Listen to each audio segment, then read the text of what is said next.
May this video be the flame that warms your heart, illuminating your path with the light of love and acceptance.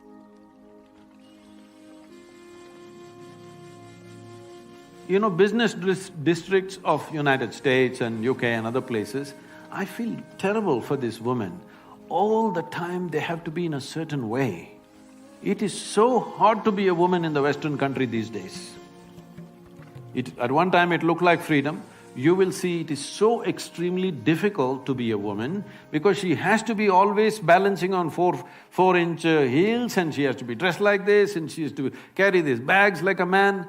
Everything, heavy bags and computers and going here, going there, just doing the same stupid things that man is doing. This is all about how I earned a few dollars more than another man. This is just a stupid way to structure life both for a man and a woman. And for a woman, it will lead to lot more suffering. Today, over 40 years of age, I think over 45 years of age, 42% of the women in America are on some kind of antidepressants or something else. This doesn't speak well, this doesn't show that it's worked, isn't it? Well, exploitation comes. Whoever is powerful tries to exploit. See, you must understand it's not about a man or a woman. Whoever has the power tries to exploit. People are not trying to exploit the woman. They will exploit another man also, a child. Why children are beaten in this world? Simply because they're small. Hello? If your children were bigger than you, would you beat them, I'm asking you? So, anything that is weaker than you, somewhere you think you must exploit. If this has to go, the front end of your life should be your consciousness. Why consciousness is? See, when we sit here, your body is your body, my body is my body, 100%. Till they bury us, we don't understand it's the same stuff. Yes? When they bury us, we get it, it's the same soil. But right now, this is me, that's you, 100%. Now you are very cautiously agreeing, disagreeing, because your mind is your mind, my mind is my mind. Yes? But when it comes to life, there is no such thing as your life and my life. There is just life, this is a living cosmos. You captured a little bit of life, I captured a little bit, somebody else captured a little bit. But it's like blowing soap bubbles. You blew soap bubbles when you were young? Yeah. So you got only this big bubble, somebody got this big bubble. Same soap. Everybody has air in the lungs, but one person gets this big bubble, another person gets this big bubble. Why do you think?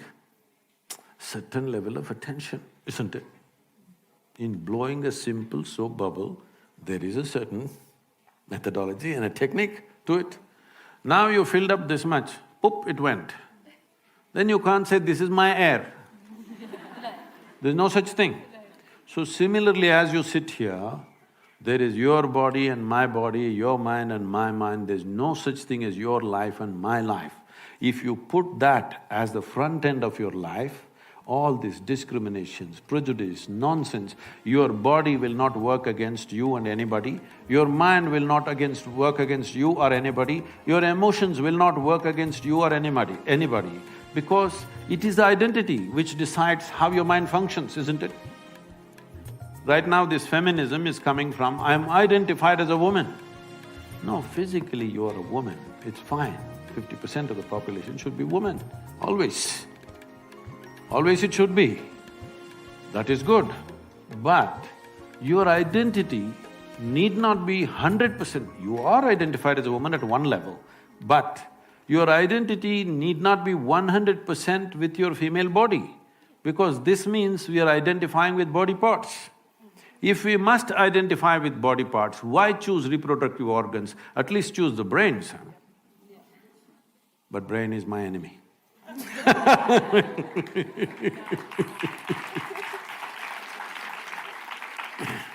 So this is another question from Shruti.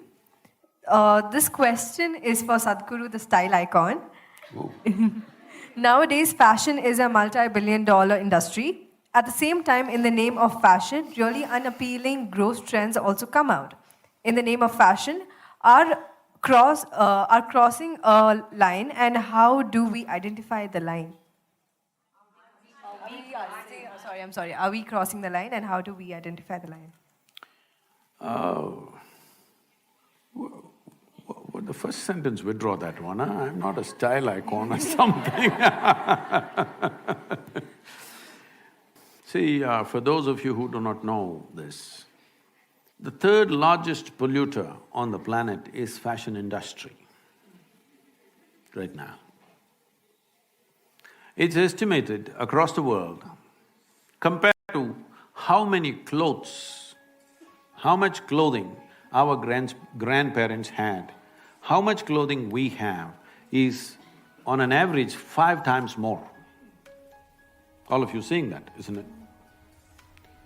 They're saying by 2025, that will double. That means we'll be 10 times more than our grandparents. Out of this, all this cloth that we are wearing, 98% of it is now synthetic fiber, only 2% is natural fiber. Out of this, 95% is polyfiber. Polyfiber has entered our bodies, has entered the plants, has entered the animals, has entered the food chain, water, soil, everything. This is one thing that's gone under the radar. Everybody is trying to shoot at that little plastic bag, which must be done, of course, but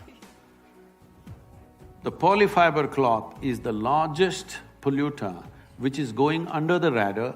It is sitting on our clothing, on our bodies, constantly polluting everything because the micro polyfiber is just getting into everything.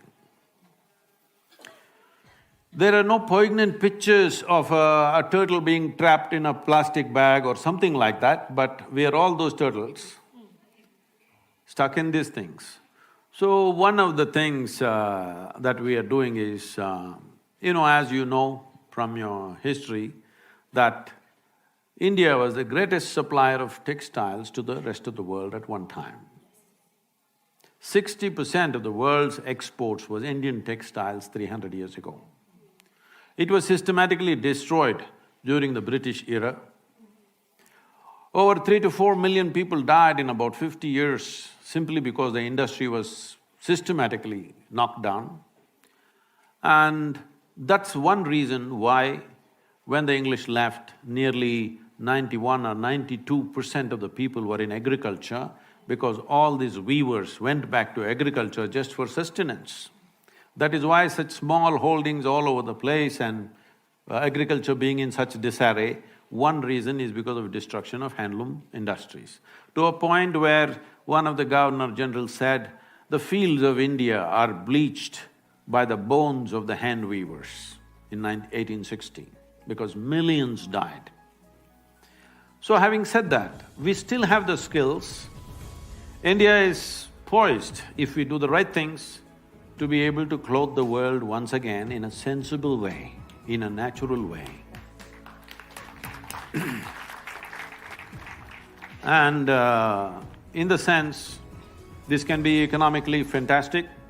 We could completely stop farmer suicides and the distress of the farmer if part of the agriculture is towards generating natural fiber.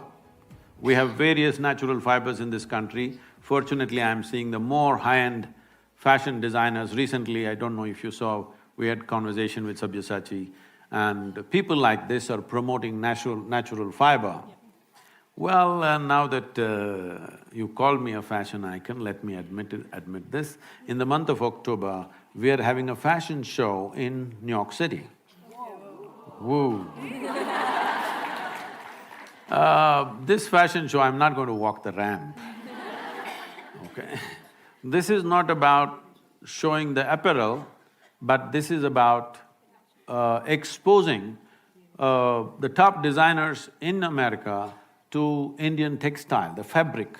So 30 varieties of fabric we are already have already transported to United States, it's waiting there. We're going to display this and give this material to them, of some part of it free of cost, so that they can try what they want. And to promote this could be a game changer for India's economy.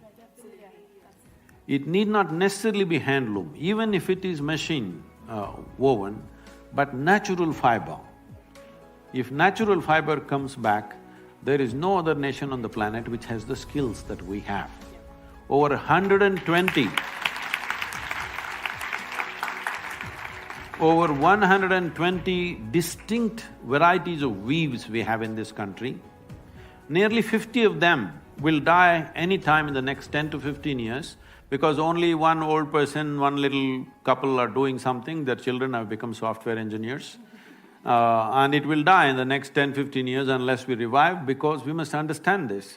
I don't know if you've ever been to a handloom weaving thing, have you been there? Yeah. In Bangalore, there's a lot of silk saree weaving, you must go and see. At one time, my father believed that I will go into this because the larger family was involved in silk weaving. So I went there to see, I was just 17, I wanted to see how they do it. I was, cocky and like that. He's working on the loom, they're weaving a silk saree, he's just doing I think, at that time I think I'm smart, then I realized that's different. And I'm paying full attention and looking. Simply he's doing this, simply one flower opens up in the cloth, another flower opens up here, geometrically perfect. If you have to put this into your software, it will take so much effort. This guy's got it in his head simply. So, we have destroyed this mainly because of compulsory education. Okay? If a son or a daughter with their father or mother goes to the loom or to the agricultural field to work with their parents, the parents could be arrested because child labor. So we are determined to destroy all the skills in the country and have millions of graduates who have the attitude of the educated and who don't know how to do a damn thing in their life.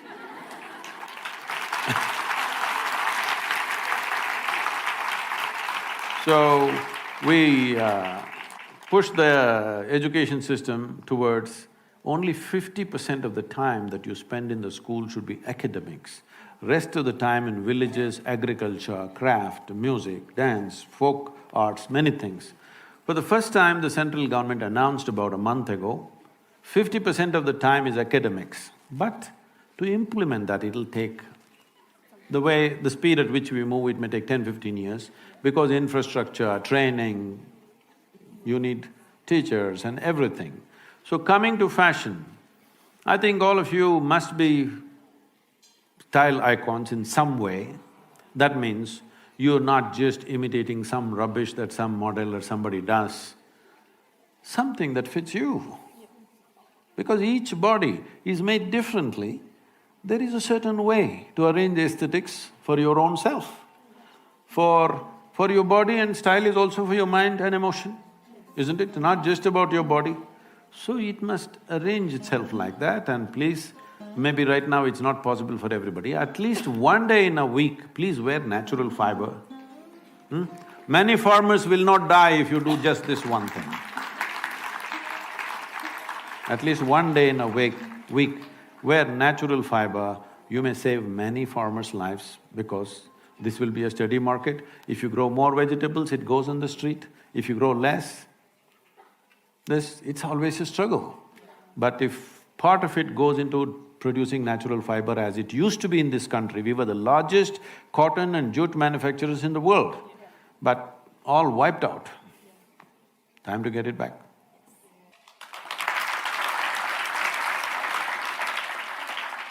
So the next question is from Uma.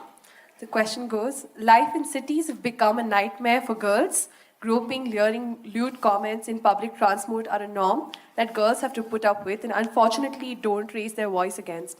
What to do about such upsetting civilizational evils?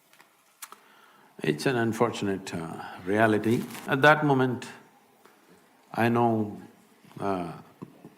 what is the reaction and what is it that we feel like doing. That's a different matter. But we must look at the larger picture. Why?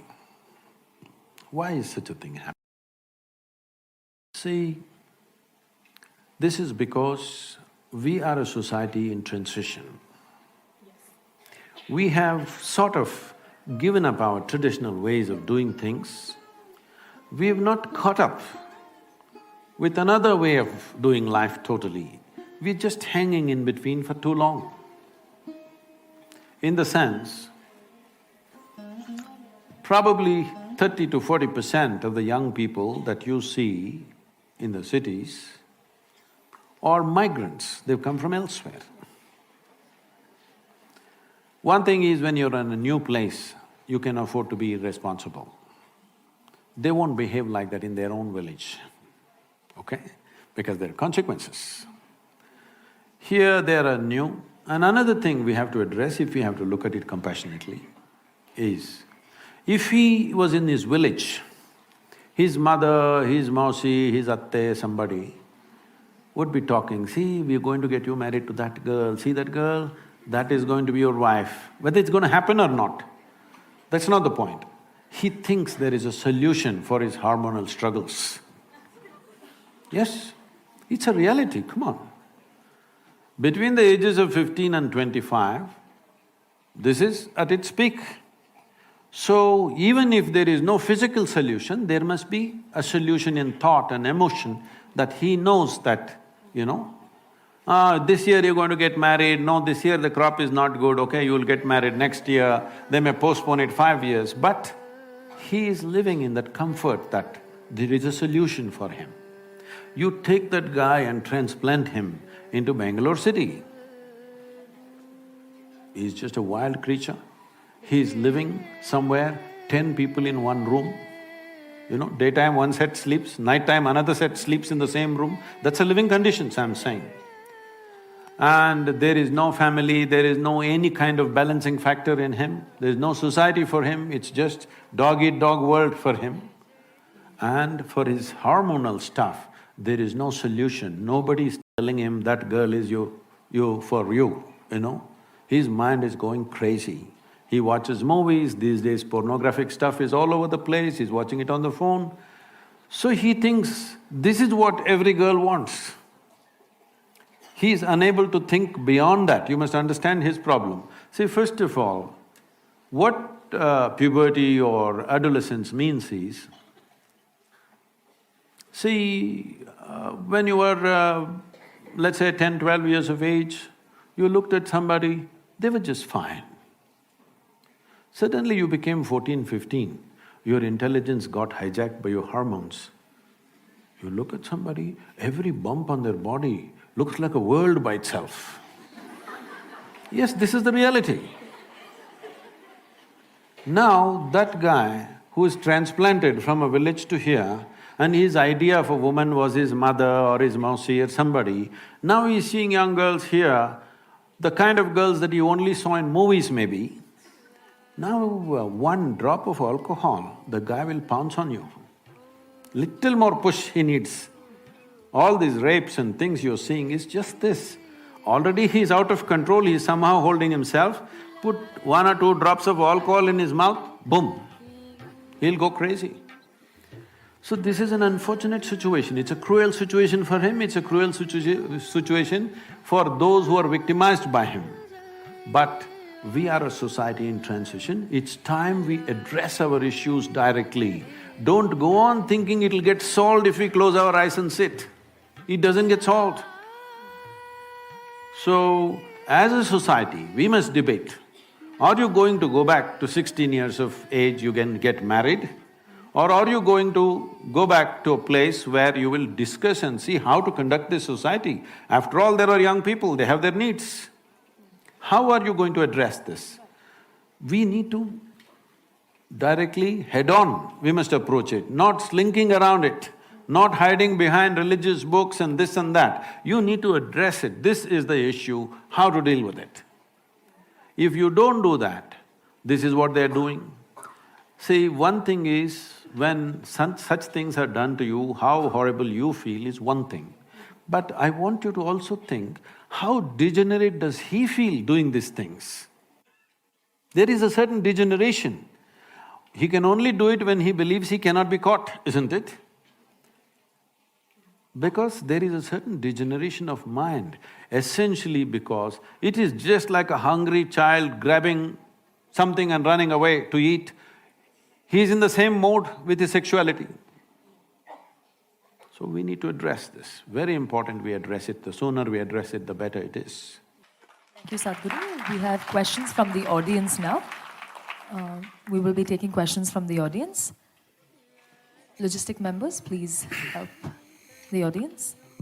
You don't look like Mount Carmel. There is a question on top as well. Yes, please address it to Sadhguru. Namaste, Sadhguru. Namaskaram. I'm Harshita. My question to you is, what do you think about the concept of hell or heaven? Hell or heaven? What do you think about that concept? I heard it, I was just trying to figure out where you are, what… Is it heaven or… if you jump, it'll be hell for sure. I won't do that. So, please sit down. Thank you, Harshita.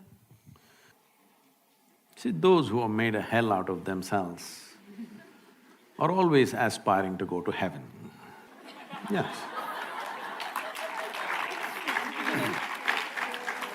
If I'm sitting here and I'm blissed out, totally, look at my eyes.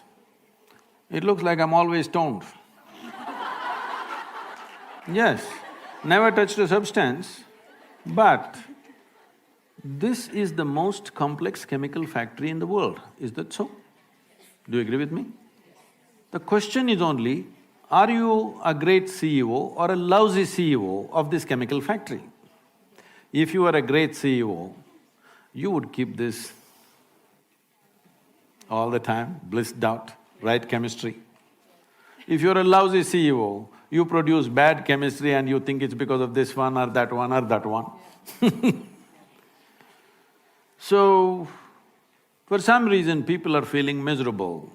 Their chemical factory is not going the way they want. They can call it sadness, they can call it misery, they can call it depression. I know in Bangalore a whole lot of people are against me, continuously trying to troll me because of depression business. I'm saying again, for those activists, I'm saying again, if you know how to manage your chemistry, your depression will go. Even if you go to the doctor, he's only going to give you chemicals, isn't it? So do you think the pharmaceutical industry that they're using there has better chemical structures than my body? Do you believe that? That means you're a vested interest, you have investments in pharma industry. So, when this is feeling like hell, we hope that somewhere when we go up there, how are you feeling out there? That everything will be fantastic. What's her name? Arpita? Harshita. Harshita. Harshita means, blissed out. So, this happened in Alabama. You know Alabama state? It's a special state, it's a different kind of state, hardcore religious state. So in a Sunday school teacher was going all out, full rhetoric, full force. And unfortunately, the audience were not like you, they were all tiny tots. It's a catch them young policy. In his full rhetoric, he was going and children were sitting like this. Suddenly he stopped for dramatic impact. He stopped and he said, "What do you have to do to go to heaven?" Little Mary in the front bench stood up and said, "If I mop the church floor every Sunday morning, I will go to heaven." Absolutely. Another little girl out there said, If I share my pocket money with my less privileged friend, I will go to heaven. Correct. Another boy said, if I help people who are in need, I will go to heaven. Correct. Little Tommy in the back bench stood up and said, "You gotta die first."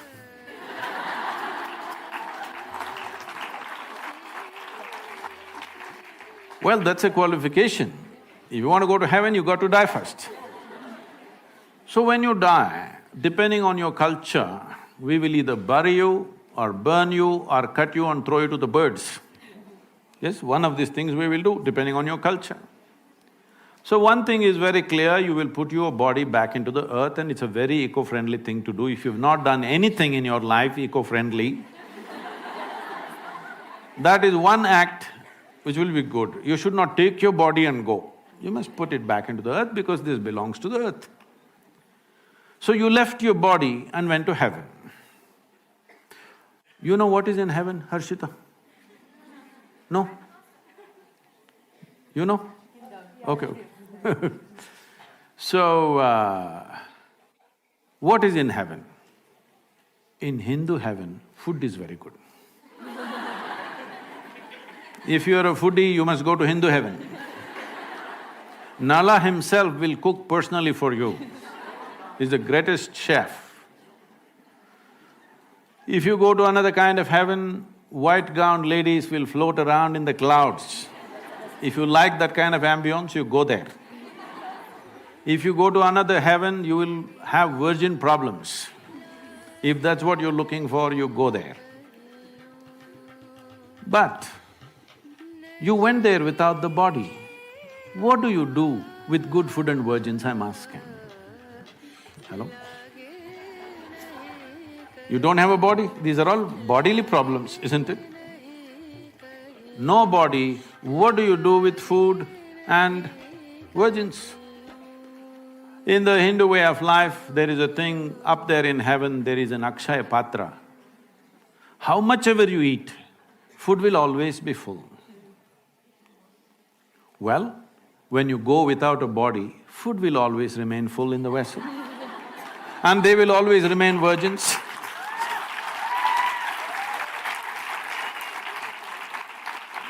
So, we have been doing this for a long time. This was one simple way. You must understand the managerial skills of the traditional people. This was a way of managing humanity. You're miserable. You… don't worry, when you go there, everything will be okay. Solace. So if it is a psychologist saying these things, it's okay. But you really made them believe everything is going to be better somewhere, you can mess up your life here, that's not good. Somebody is in deep state of suffering, don't worry, when you go and sit in God's lap, everything will be okay. It's a psychological tool. It's fine when people are in extreme states, but don't brand it and sell it everywhere because it's not going to work like that. So, now heavens are collapsing in people's minds. Why there is such an increase of consumption of alcohol and drugs on the planet is mainly because still people are not articulating it, but in their minds, heavens are collapsing. How many of you are thinking, one day when I go to heaven, everything will be fantastic? Not many of you, I'm sure. But in the previous generation, if you had looked, the numbers were quite significant. So heavens are obviously collapsing in human mind because if you ask three questions, all the three heavens will collapse. Yes. So now once human intellect became active, inevitably it'll ask questions. If you ask questions, these things will collapse. So people are trying to have alternatives right here, that they're getting drunk and drugged right here. So this is the moment. All of you young people must understand this. At this point of time, if we don't raise human consciousness in a big way, if you don't teach people how to sit here absolutely blissed out by your own nature, believe me, in another 50 to 70 years' time, at least 90% of the human population will be on some kind of chemical. To be healthy, they need chemicals. To be peaceful, they need chemicals. To be joyful, they need chemicals. For everything, they need chemicals. I want you to know this, 70% of US population is on prescription medication. The most affluent nation on the planet. Why does individuals and society seek affluence? Because the first step of affluence is choice of food, choice of nourishment. The second step of affluence is choice of lifestyles. The most incredible variety of food is in front of you and enormous lifestyle choices are there, and in this society, 70% of the people are on pharmaceutical, prescription medication. This clearly shows if you do economic development without also cultivating human consciousness, our wealth will become our biggest problem. So we are still on the threshold of economic development. This is the time where we have to invest in evolving human consciousness. For all this previous question, the problems that you asked and everything, fundamentally evolution of human societies need to happen. But there is no such thing as a society, there's just you and me. It's only individual people. If you and me evolve, society has evolved, world has evolved, isn't it? Society is only abstract, it is actually all of us individuals, isn't it? So if individual evolution in terms of becoming conscious doesn't happen, you will see 90% of the population will fall into chemicals. When they fall into chemicals, I'm not talking about this as a moral thing. If 90% of the human population goes on constant usage of chemicals, the next generation that we produce will be a generation which will be much less than who we are, and that's a crime against humanity. Every generation, the next generation that comes, must be at least one notch better than who we are. If we produce a generation less than us, then we have committed a crime against humanity, we have taken humanity backwards. And that is what will happen if chemical usage multiplies and it is going wild. This is the time to raise consciousness, that's why we are here with you. To blow your mind without cocaine. I think Anjali has a follow-up question to that, so post her question, we will continue taking questions from the audience. So just going back a little, so psychology and psychiatry has been infamously held by the neck because of pills. This is something that, has been like a raising concern in everybody's mind, because at least that stigma of going to counselors have fortunately come down a little, but the fact that people go to psychiatrists and the fact that they are prescribed pills is somehow still there. And the fact of the matter is that when a patient is put on pills, it's not the be-all and end-all of it. They do not stick to their pills for the rest of their lives. They are put on the pills so that the psychotherapy or like the therapy works on them, and little by little they are actually put off the pills. And until and unless that entire procedure of putting you off the pills and making you independently live without the pills happen, the procedure is incomplete. Unfortunately, a lot of these procedures are, left halfway because, people do not complete the term of, their therapy.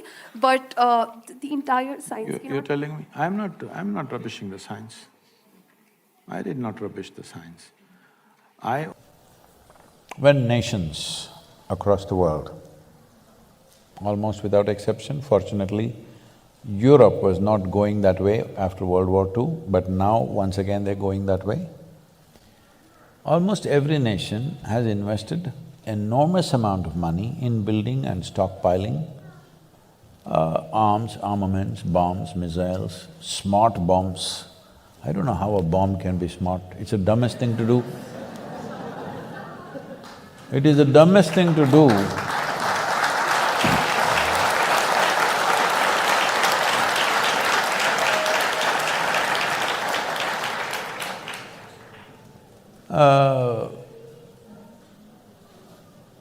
See, at least if I pick a fight with you with a sword or a stick or something, there is some crude animalistic pleasure attached to it. 1,000 people are sitting here, you just drop a bomb, all of them died. I don't know what is smart about that. I cannot understand this. But they are talking about smart bombs, where they're saying from 2 miles in the sky, they can drop the bomb into your house through the window. They're very proud of this. So this is not one nation, across the world, all right? So all of us as people, were we all thinking, all these bombs are being kept for entertainment, for display, or it's artwork, what did you think? One day it will be used. Yes or no? It has to be used somewhere. The question is on whom? The question is not whether it will be used or not. The question is just where and on whom, isn't it? So when it is piling up, we are all okay with it. In every movie, there is no movie without a bomb or at least a smashed face. We are all enjoying it. When it really happens, we say, oh, we're shocked.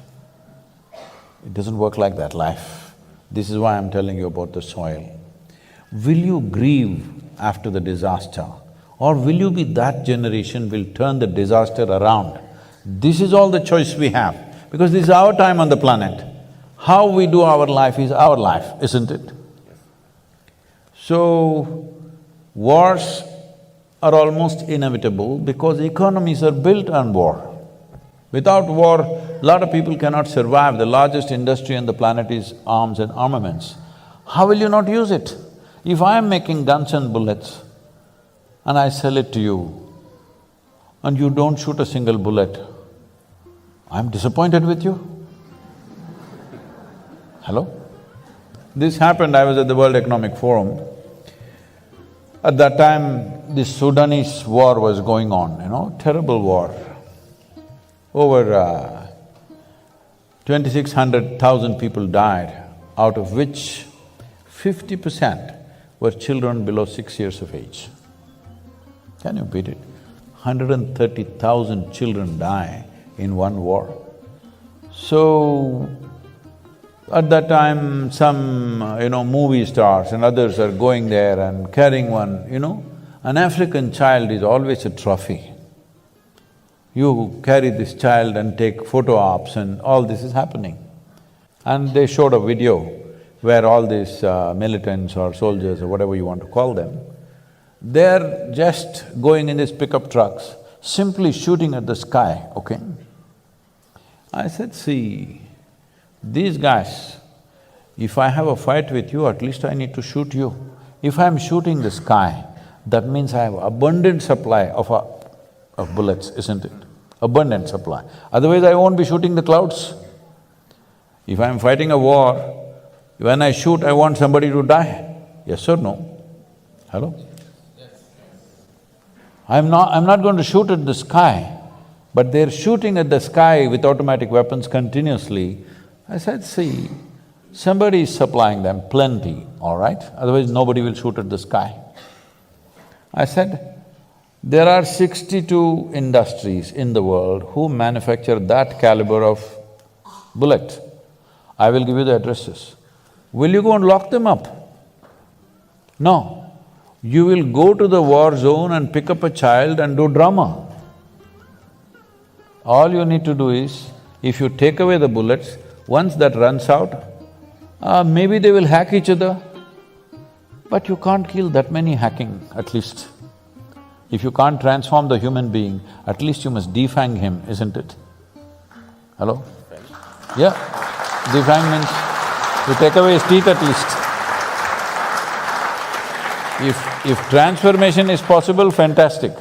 If that is not possible, at least his empowerment you should bring it down, isn't it?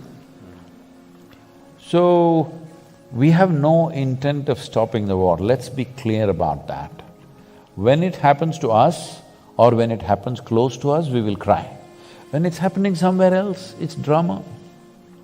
This inhuman attitude towards war and to killing and the suffering that other people go through we must come out of that. Because most evil things have happened not necessarily because of evil intentions, simply apathy.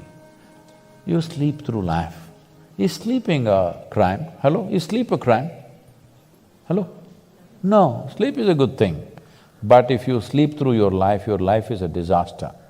That is what is happening to the world, both in terms of soil, both in terms of… and in terms of war. This is what is happening, we sleep through. After World War II, we formed League of Nations, we made United Nations. The idea was never again such wars will happen, right? Not just for Europe, for the whole world, never again it'll happen.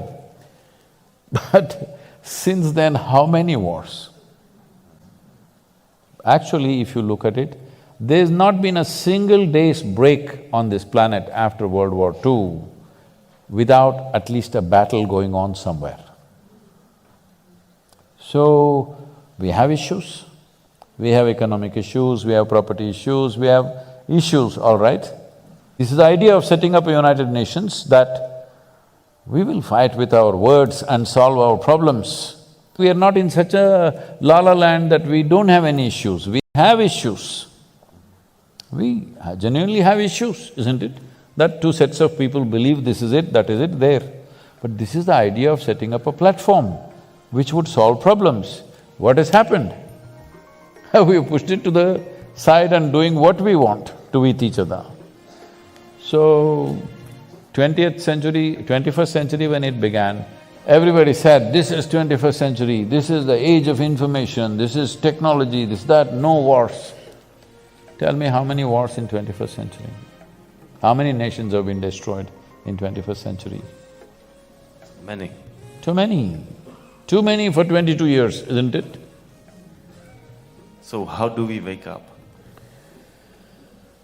See, these are things that you can't turn around overnight, but first thing is, within your hearts, your anger and hatred must go. I must tell you this. I used to attend a lot of world peace conferences at one time. For about 2 years, 2.5 years, I attended a lot of international conferences. Then I saw, for a whole lot of people, this conference hopping itself is a profession, they're making a living out of it. I'm the only idiot sitting there thinking we are working for world peace.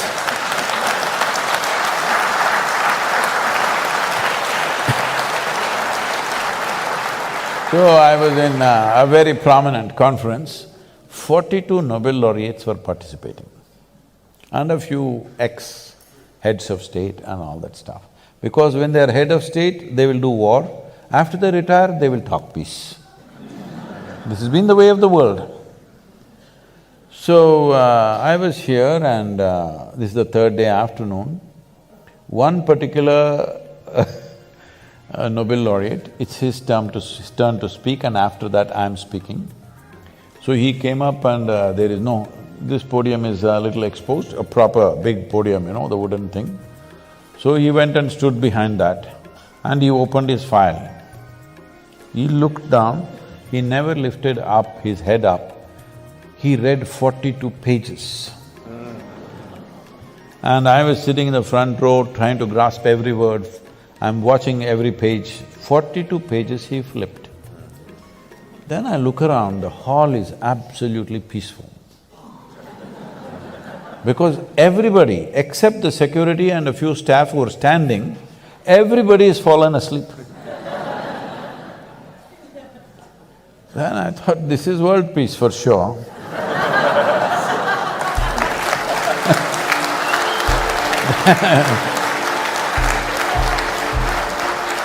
Then my turn to speak came and I said, see, in the last 3 days I've heard so many bombastic speeches about creating world peace. But I'm asking you sincerely, how many of you can place your hand on your heart and say, your mind is peaceful? Because if your mind is not peaceful, if you can't make your mind peaceful, making the damn world peaceful is out of question. Because what you are seeing in the world is a larger manifestation of what's happening in human minds, isn't it? If there are no human beings on this planet, world is peaceful, isn't it?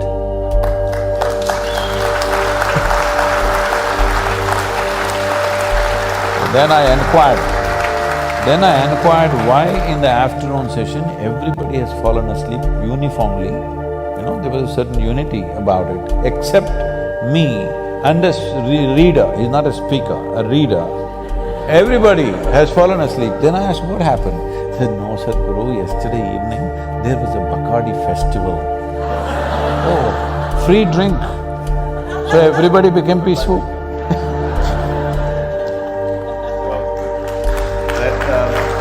That was the last World Peace Conference I went to. So let us make the wish to make our minds peaceful globally, and I think Olga wants to… No, this is the whole thing.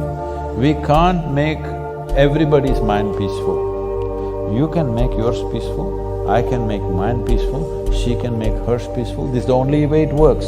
This is the problem. We talk about a world, we talk about a society, we talk about a humanity. No, all these are just vocabulary. There are only human beings. If this one and this one does not solve their problems, the world's problems are never gone. It will manifest in so many ways.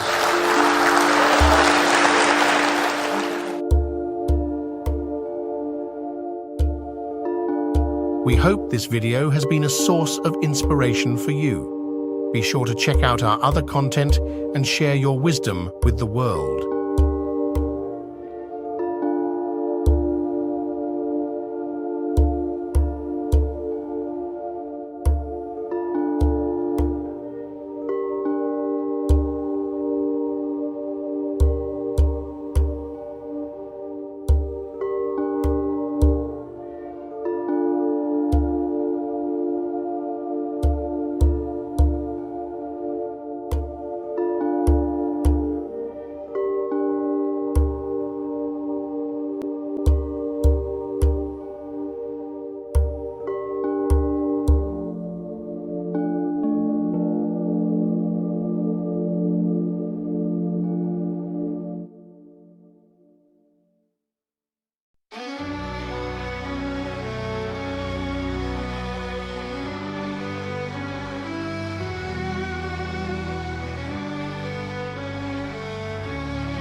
te uroten pina Ahlarin yes Wakotule Tenemulun Buleva Harnate Elenil Estel Sila Across the waste of burning plains, Fingolf rode with wrath untamed, his steed like thunder through the dust, a sacrifice that fate proclaimed. His eyes aflame with a light so wild, like fire in the valor's breath. Through Angband's gates he stormed along, to meet his fate in glory's death. The sons of Fëanor, driven lost, and in Manoldo's grim defeat, with shattered hope and fury's call, he charged along to Morgoth's feet. He sounded his horn with the light so wild, like fire in the valor's breath. To Angband's gates he stormed alone, to meet his fate in glory's death. To meet his face that fate proclaimed, his sacral blow below God's feet. He sounded his horn with a light so wild, the brazen doors were clawed in turn. Like thunder through the dust, a sacrifice that fate proclaimed. His eyes aflame with a light so wild, like fire in the valor's breath. To Angband's gates he stormed alone, to meet his fate in glory's death. The sons of Fëanor, driven lost, and in the Noldor's grim defeat, with shattered hope and fury's call, he charged alone to Morgoth's feet. Sounded his horn with a thunderous cry, the brazen doors replied in turn, and called the Dark Lord forth to fight, with a rage that none could spurn. Under blackened skies they clash in fire, a dance of steel, a test of wills. In every blow a hero's pyre, as blood meets stone the earth stands still. The hammer fell from heights, a force of doom and boundless hate. But Fingolfin, swift as a striking hawk, evaded death, defied his fate. His silver mail and crystal shield, they glimmered bright against the dark, like a lone star's defiant light, a guide through shadows cold and stark. With every swing of Ringill's blade, the giant trembled, strength unmade, by a king who dared to stand alone, who knew the way of choices made. 7 wounds he dealt that night, 7 cries rang out in pain, as Angband's hosts looked on in fright. They fell to earth like sudden rain. The ground a blackened skies, they clash in fire, a dance of steel, a test of wills.